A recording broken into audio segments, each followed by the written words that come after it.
Namaste everyone, my name is Shrikant Rangdol, and in this video we'll be taking up the base part modeling of this part, the plumber block, using SolidWorks. So this, I had done another video on this, but the sound didn't come up very good in that, and so I'm creating it once again. So some of the dimensions are missing in this diagram which we need to understand. So here you can see in red color I have marked the dimension which is not present, which should have actually been present in the textbook itself. So 70 is the radius I'm considering for these two arcs. So without waiting much, let us begin. First of all, we have to go for new file and choose part, click OK. Do the basic settings, like the units must be chosen as mmgs, visibility of planes should be turned on, and graphic settings should be changed to plain white. Now let's begin. Choose the front plane, go to sketch, choose the line, draw a horizontal line, cross line, horizontal line, and again a cross line. Take point, keep it at the midpoint of these two lines. You may have to hover your cursor over that point for some time to get the midpoint visible. Next, take a center line, join both these points that we have placed just now. Make this line as vertical. Next, take this point and drag it till it coincides with the origin. Now you can see the diagram has become a mirror image of the points on both the sides. Now let us go ahead and give the dimensions to this. The bottom dimension is 210 plus 25 on both the sides. Feeding equations also is possible, so you can feed it wherever you want it. Next, you can see this distance is 22. Let us give us 22, and then the horizontal distance between these two edges is just 2 mm, so which we can fade here. Then we have to go to feature, extrude. Instead of blind, choose midplane, and then give the total thickness of the midplane, that being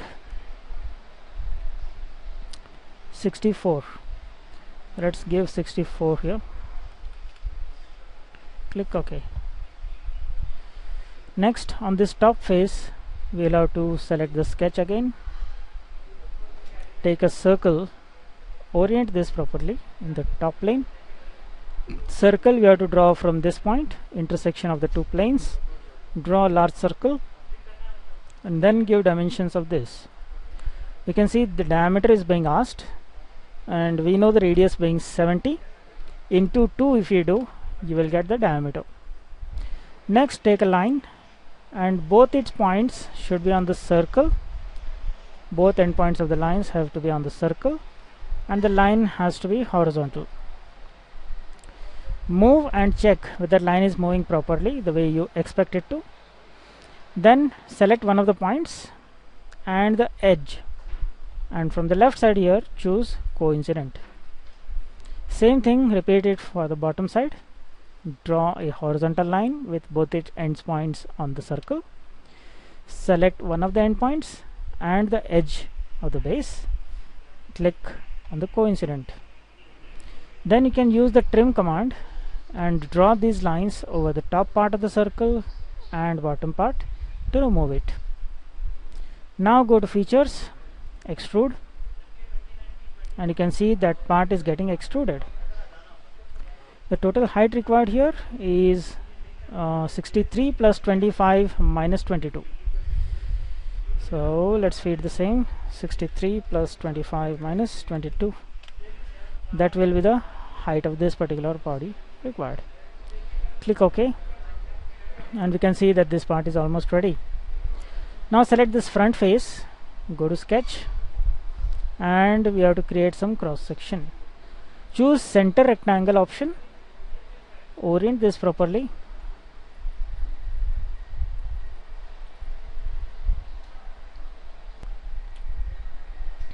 Once it is oriented properly, we have to take a center rectangle, center on this plane, and the one of the endpoints should be on this top face. You can see that this line has become black, which means it is already coinciding with this top edge.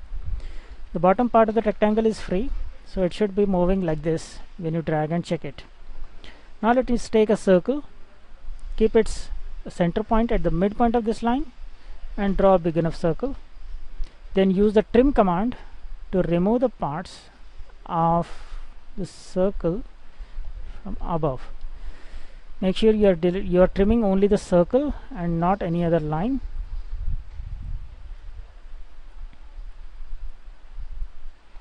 So this is how your object should be looking once after trimming. Now let us feed the dimensions that are given here. You can see this height is 25. So let me take that height 25. Then this total length is 36, that from the center, that is 36. Then the radius of the circle is 32. So let's take 32 radius. And now let us go ahead and choose extruded cut. Instead of blind, choose through all. And if it is not selecting the sketch by default, you may have to click here in the selected contours and select which of the areas you want to extrude cut, and click on the right button. Now we have to again choose the front plane, which is lying at the center of the diagram. Choose sketch, orient it again properly, take a circle. Circle center should be same as previous circle. Draw circle, choose dimensions. Dimension of this is 34 here. So 34 into 2 becomes the diameter. You can see there is a small overlap here. So that now we have to use extruded cut for this. While using extruded cut, we need it to extrude on both sides from the middle plane. You choose middle plane option, give 40 as the dimension and click OK. So these two edges, we may have to fillet them. So select both these edges by clicking Control, use fillet command, and fillet radius you have to feed as 2. Click OK. Now we have to cut two parts over here. So let me create the cross section on this face. Go to sketch, orient this properly in the top view, take this slot here, keep the 2 points of this slot on the center plane and just create like this. Then take dimension from this to this. Now by default it will give us the distance between center to center, but we need the distance of extremity. So to get that extreme distance, there will be an option here at the bottom. Choose that option and you can see it will start appearing like that. So there is some problem with SolidWorks, because of which it's not taking the extreme dimensions. No problem, we will just go ahead with the workaround. So we know this is 22 and both the radius, if we join, it becomes 16. So the distance between the centers has to be 22 minus 16. So let's go ahead and do that. 22 minus 16, and that's it. That's the part we need.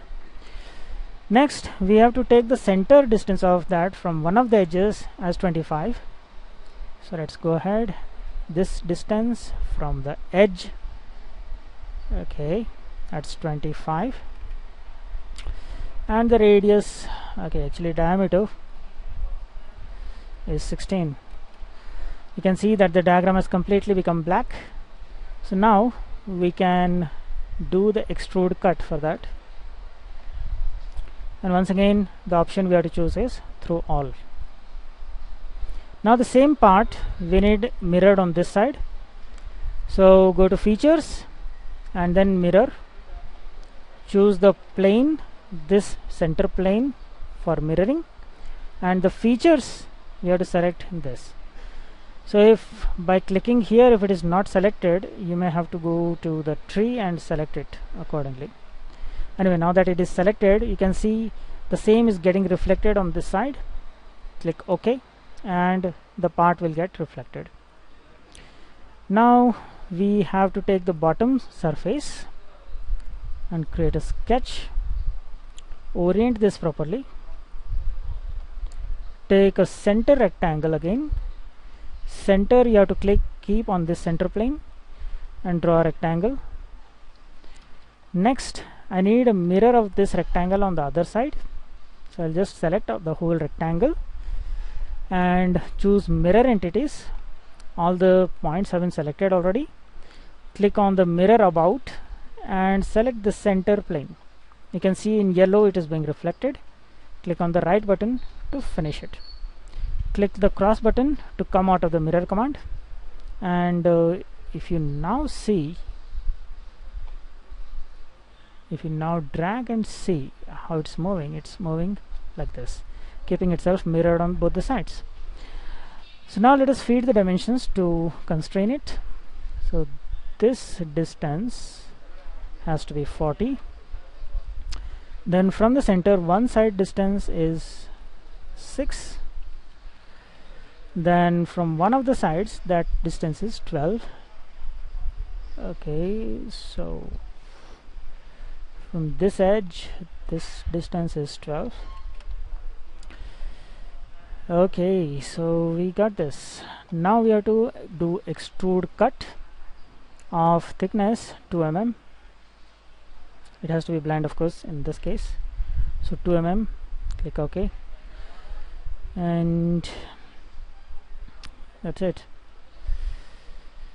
Now we have to create this this hole for the bolts and nuts. Let's go ahead and do that.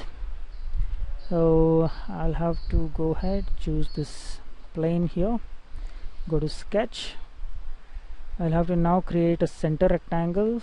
Let me orient this properly before doing that. Select both these edges by pressing Ctrl.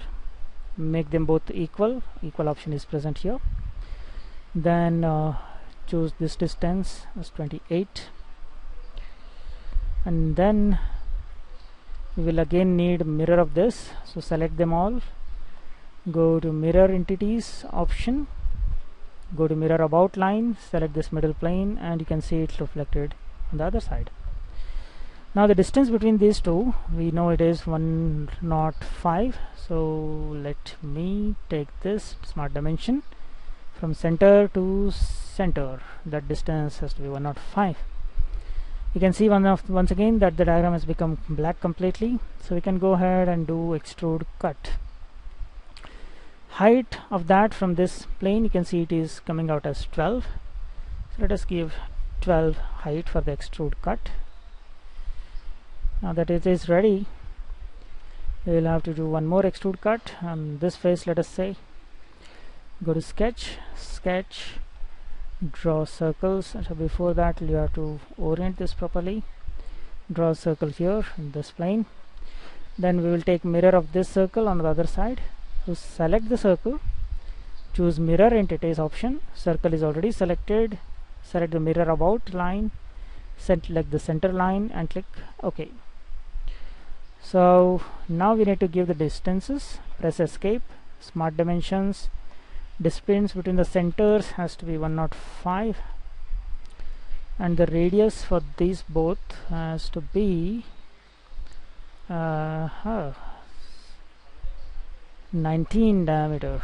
So give 19 diameter for this. Then go to features, extrude cut, and choose through all option. Okay, so you can see here that the solid has been created the way we want it. All the dimensions have been fed properly, and it is now ready. So go ahead, save it in your folder, and you'll be ready to go. Next video we'll be doing the assembly of all these parts, so hope you'll watch this. Of course, this video you can like, subscribe, and share it with all your friends who might be in need of it. Thanks again.